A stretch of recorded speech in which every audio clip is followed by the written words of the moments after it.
Olá, retomamos aqui para o nosso último módulo sobre o curso para Estatuto dos Servidores Públicos. Nosso especialista Charles Vinícius, da Evoluta Administração. A gente tratou bastante sobre o tema, né? Esclareceu sobre o Estatuto, sobre pontos de atenção, e ficou claro as contribuições gerenciais da relação com os servidores que ele pode trazer para a administração e para o gestor que está iniciando seu primeiro mandato, está indo para o segundo mandato. Charles, nesse módulo a gente vai tratar especificamente sobre a disciplina dos servidores, direitos, deveres. Abro a palavra para você falar a respeito. Kaique, a gente entra então numa parte, né, do Estatuto que é muitas vezes, né, só o que o servidor mais busca, né?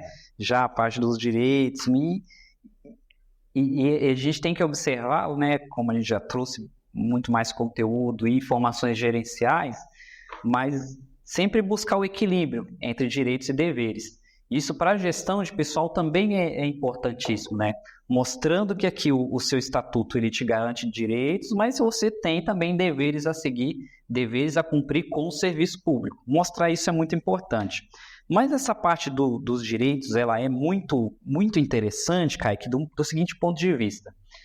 Existe, né, muitos municípios aí que vão ser seletistas, com o vínculo regime seletista, e que tem aquela vontade de mudar para o regime estatutário.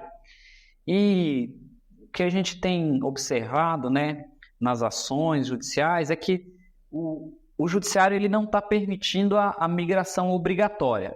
Então, se eu entrei no concurso público com um vínculo seletista e aí vem o estatuto e me obriga a mudar o vínculo, isso não está sendo muito bem visto. Está tendo alguns julgados e os servidores estão voltando para o regime seletista. O que é o ideal, a estratégia nesse momento, né? É a gente criar o estatuto e deixar opcional a migração, mas mostrar uma ampla gama de benefícios que vai estimular o servidor a abandonar o regime seletista e vir migrar para o regime estatutário. E aí, né, como a legislação é própria, não vai ser a CLT, a gente consegue trabalhar muitos direitos, muitos benefícios aqui no Estatuto. Benefícios que muitas vezes não oneram o serviço público, que são mais tranquilos.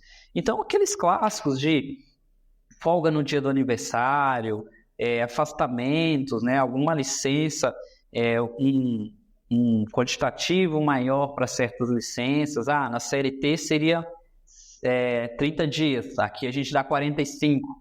Um afastamento na CLT seria 5 dias, aqui a gente dá 8. Coisas que não vai comprometer a qualidade do serviço público, mas se torna atraente para o servidor. E também benefícios, né? A gente tem muitos casos de municípios que são próximos e esse município consegue pagar bem. E aí esse município aqui pede servidor para o primeiro, né? Então fica sempre ali com uma segunda mão de obra.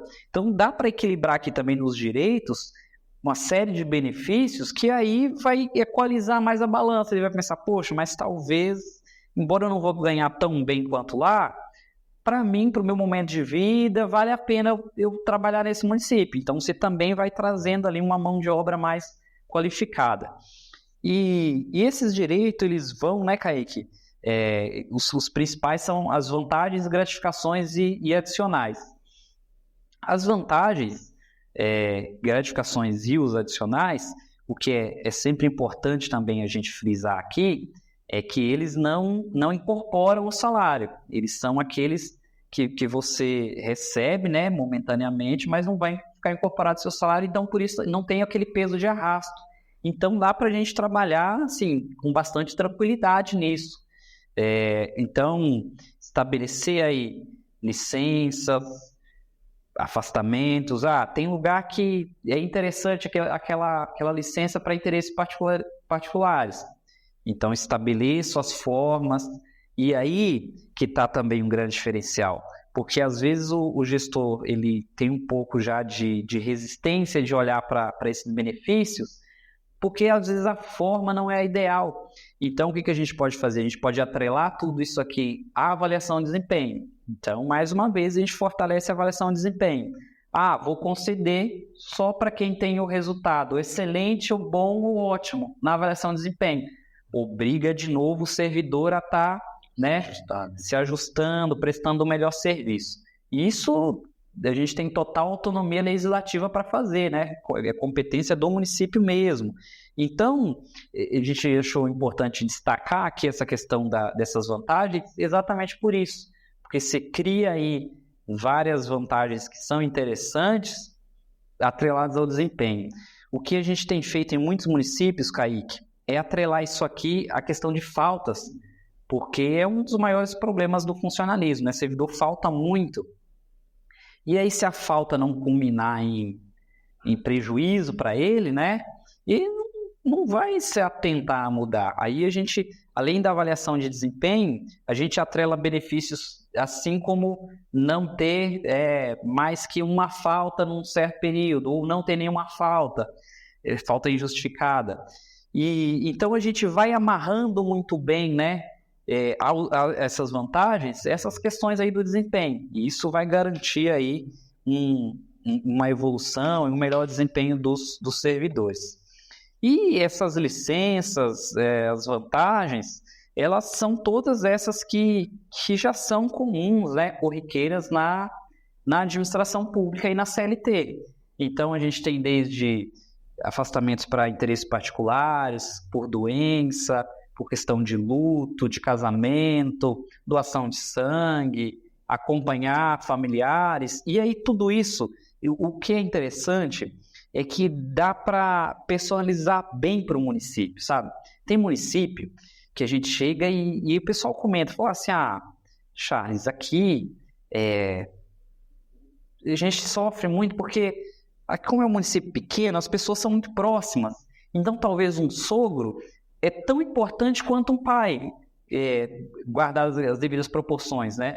Então, talvez é importante também para o servidor se afastar por falecimento, assim, desse tipo de parentesco, né? E é possível, dá para estabelecer, dá para escalonar. O afastamento por falecimento de pais é 8 dias. De parentes de 2º grau, 7 dias, 3º grau, 5 dias. Dá para escalonar tudo isso, personalizar muito bem. A gente tem outros casos, né, de que essas questões familiares, no geral, que são particulares demais de cada município, conforme o tamanho do município, dá para personalizar muito bem aqui. E aí, de fato, você consegue criar algo que atenda ao seu público, né? Vou te dar um exemplo. Nós fizemos um trabalho semelhante na cidade de Iporanga, Vale do Ribeira. E Iporanga é um município pequeno, que está lá no meio da Mata Atlântica, né? Um lugar bem distante, e não tem agência bancária na cidade. E os servidores recebem, lá ainda é muito comum utilizar muito dinheiro mesmo, né? Nota, espécie. Então, os servidores eles têm muito costume de ir em outras cidades, se eu não me engano, é Eldorado, sacar o seu salário, ou parte, enfim, fazer o trabalho bancário lá. E eles tinham combinado entre eles que tinha um dia que o servidor ia, então o servidor podia faltar meio período, sabe? Mas não tá certo, não está na lei, Amparado, né? Não está amparado. Então, nós criamos uma vantagem, um afastamento nesse sentido, que é de meio período.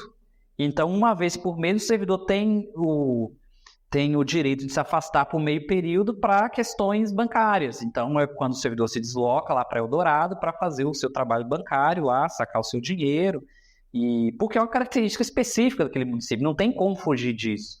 E, inclusive, os estatutos, o regime estatutário, ele foi concebido na Constituição pensando nisso. Não dá para eu ter uma regra geral para o Brasil que tem essa dimensão e particularidades tão específicas, né? Então, lá nós criamos esse afastamento e, assim, para o servidor foi maravilhoso, porque não tem apontamento e tem mais esse direito. Então, são questões, assim, né, muito específicas que dá para direcionar, dá para criar um estatuto interessante. E isso é muito importante no momento de discussão, né, com os servidores, com os sindicatos, porque muitas vezes o sindicato é muito atuante e o sindicato muitas vezes ele quer ver isso, ele quer ver direitos. Então, se ele conseguir garantir 2 direitos para o servidor, ele não vai criar muito empecilho. Então, a gente já levar isso e mostrar essas possibilidades que não vão onerar, não vão comprometer a gestão, e você vai conseguir fazer até uma gestão política ali muito, muito melhor, né? Muito mais bem feita. E é importante também aqui a gente falar sobre as gratificações.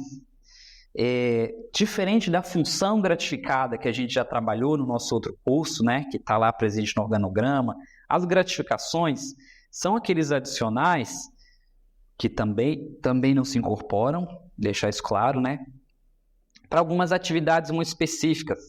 A gente tem muitas vezes muita necessidade disso nos municípios.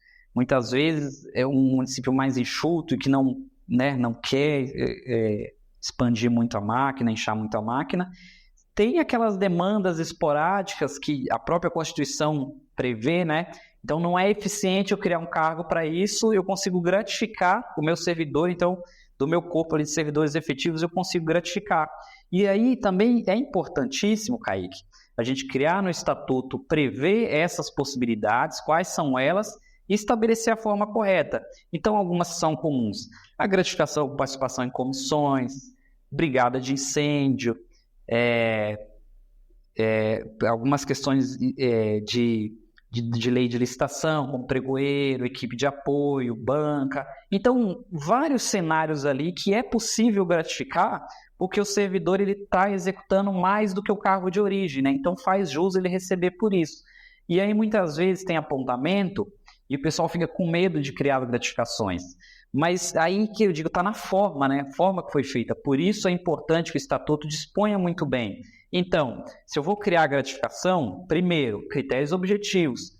Então, não posso ter subjetividade também para ficar concedendo, principalmente a questão do valor. Então, fixo o valor. Gratificação por participação em comissão é X reais. Ou vencimento padrão tal, é R$200, é R$500.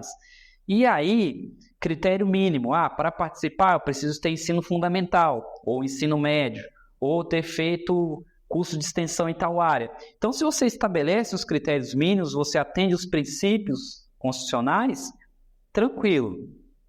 O que a gente não pode, e que aí está sofrendo ação judicial e os municípios estão tendo problema, é com aquelas gratificações que não fazem mais sentido. Gratificação por nível superior. Então, eu passei no concurso, só porque eu tenho nível superior eu vou receber uma gratificação. Isso não existe mais, isso não tem mais espaço para isso na administração pública, os órgãos de controle. Quando eles pegarem, eles analisarem, eles não vão deixar isso acontecer. Então, tem formas de fazer, dá para a gente discutir outras possibilidades e provar que é eficiente ter essa gratificação, que ela traz retorno para o serviço público. Então, dá para a gente trabalhar os direitos nesse sentido. E, por outro lado, no Estatuto é o momento da gente elencar uma série de deveres. E aí, uma série de deveres mesmo, todos os deveres do servidor público. Eu vou falar o porquê que isso é importante. A gente pode elencar daqueles deveres básicos, né, como assiduidade, subordinação. Então, ele precisa aceitar a ordem do seu superior conforme o organograma, dever bom atendimento à população, dever seguir as atribuições do seu cargo. Então, a gente estabelece uma série de deveres, que são deveres claros e objetivos, né?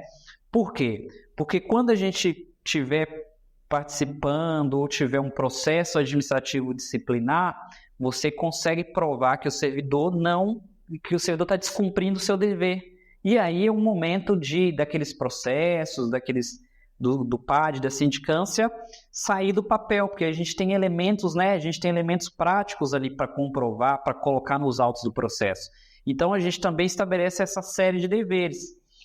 E aí, mais uma vez, também é personalizável, porque a gente estabelece deveres que vão ao encontro daquelas necessidades que muitas vezes o município tem, porque todo município tem alguns vícios de servidor, né? Tem um vício aqui que todo mundo chega atrasado, isso já acontece há 20 anos, e aí se você coloca como um dever cumprir o básico, que é o seu horário de trabalho, aí passou, se está com a sua legislação adequada. Se você inicia um processo administrativo disciplinar e você tem elementos para comprovar que o servidor está descumprindo o seu dever, esse PAD vai prosperar. E, né, por já falar em PAD, é importantíssimo a gente se atentar ao procedimento do PAD no nosso estatuto. Então, a gente tem uma seção toda dedicada a processo administrativo disciplinar, sindicância, e aí a gente trabalha muito bem no sentido do Código de Processo Civil mesmo. Então, respeitado muito bem os prazos, o direito à defesa e contraditório, ter muito bem estabelecido a quem o servidor recorre no caso de ele contestar uma decisão, ter as esferas de recorrer muito bem estabelecidas, porque é isso, tá muito bem descrito ali na lei a forma, que é o que vai garantir que um PAD vai prosperar. Que vai garantir com que você consiga eliminar da sua máquina um servidor que não respeite o serviço público, que não atende ali os direitos, os deveres estabelecidos, né? Então, a gente tem toda também uma disposição ali sobre o processo administrativo disciplinar, garantindo ali as esferas, né? Questão dos direitos, os deveres e a forma muito bem estabelecida e, claro, também é sempre muito bom e muito importante, né, a gente ter a comissão e o que a gente, até fazendo um gancho com a reforma administrativa, a gente tem proposto muito para os municípios, Kaique, a criação do setor de corregedoria municipal. Como a gente já tem hoje a procuradoria, a controladoria, a ouvidoria, a corregedoria ela é muito importante também para auxiliar a comissão. Então, você tem um setor que é dedicado ali a apurar de forma administrativa, né, a disciplina dos servidores e que vai dar o suporte à comissão. Então, isso vai trazer aí para você também um dinamismo, evitar problemas depois judiciais muito grandes. Exatamente. Então, essa gama aí desses direitos e deveres atrelados aí aos processos administrativos são muito importantes. E, né, para concluir, ter isso muito bem atrelado a avaliação de desempenho, que eu acho que é sempre uma demanda dos prefeitos. Todo início de trabalho de reforma de estatuto ou reforma administrativa tem essa grande demanda. Eu tenho um pessoal aqui que é o pessoal que dá a vida mesmo, é o pessoal que me ajuda, e esses eu queria que se beneficiassem. E tem o pessoal que não está nem aí com o serviço público, que quando precisa não atende, e esse pessoal, se não cumpriu os deveres, processo administrativo ou perda de cargo por mau desempenho. Então, a gente tem elementos para construir isso, e aí tendo um estatuto moderno, novo, que está muito bem descrito em lei, isso com certeza vai sair do papel. Charles, excelente apresentação. Já foi dito, né, que a gente, aqui, boa parte do grupo que está acompanhando o nosso trabalho são gestores, né, prefeitos que foram eleitos e outros são prefeitos que estão indo para o segundo mandato. Muito desses vai iniciar o seu primeiro ano de gestão e vai estar diante desse tema, dessa situação, e aí vai chegar com isso que você trouxe nesse módulo, né, que de repente tem em mente que o estatuto trata só desses benefícios, desses deveres mais rasos para algo que é algo muito do presente, para corrigir algo do futuro. E para aquele que já está indo para o seu segundo mandato, que já tem uma primeira experiência, está vendo, está diante das dificuldades, da falta de ferramentas para lidar com possíveis problemas que tem dentro do quadro. Mas com essa elucidação você trouxe todo o impacto que um bom projeto, uma boa reformulação de um estatuto, do instrumento, com uma visão gerencial, com atenção a detalhes, com a perspectiva de futuro, o quanto isso pode impactar não só o seu primeiro ano, mas o segundo ano, todo o tempo que você tiver como responsável executivo. E por fim, eu gostaria de pedir que você compilasse tudo isso que você trouxe, esses detalhes sobre essa contribuição gerencial, essa nova relação com os servidores e a possibilidade de fazer um trabalho mais efetivo que o gestor tem utilizando esse instrumento. E por fim, também, para quem observou e compreendeu isso, como que você inicia esse trabalho? Que é isso? Às vezes você tá diante da dificuldade e aí a solução é apresentada, mas iniciar o trabalho, como é que você consegue dar um start nisso? Certo. O Kaique, primeiro, né, essa visão mais macro mesmo. Pela uma crença minha, né, as instituições, elas são formadas por pessoas. Isso sempre foi assim. Todas as instituições, elas nascem de pessoas. E o setor público, poder público, uma prefeitura, uma câmara municipal, ela, no fim, ela é composta de pessoas para pessoas. São pessoas trabalhando para pessoas. E a gente sabe que para a gente estar bem no trabalho, para a nossa vida profissional prosperar, a gente tem que estar, como ser humano, tem que estar bem, né? Então, você tem que ter uma boa perspectiva da sua carreira, você tem que ver ali a sua possibilidade de crescimento, você tem que estar confortável, sabe? Do ponto de vista profissional, ter boas condições de trabalho. E como, né, o poder público ele faz só o que a lei permite, então leis como essa, o estatuto, ele se torna muito importante. Essa relação profissional ela vai ser regulada ali. Então, você olhar para um estatuto, para uma reforma administrativa, mais do que uma simples lei, é importantíssimo. É entender que, de fato, ali você tem um instrumento gerencial. Você vai estar lidando com a vida ali das pessoas. Em alguns municípios, a prefeitura é o principal empregador. Então, você está falando ali também de questão econômica de todo o município.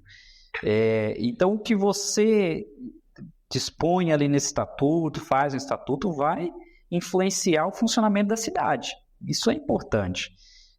Isso precisa destacar. Vai influenciar a qualidade de vida das pessoas, como elas vão se relacionar com a família dela, se ela vai ter espaço para acompanhar o filho numa consulta médica ou não. Então, tudo isso está ali presente. Então, precisa ser olhado de fato como um instrumento gerencial.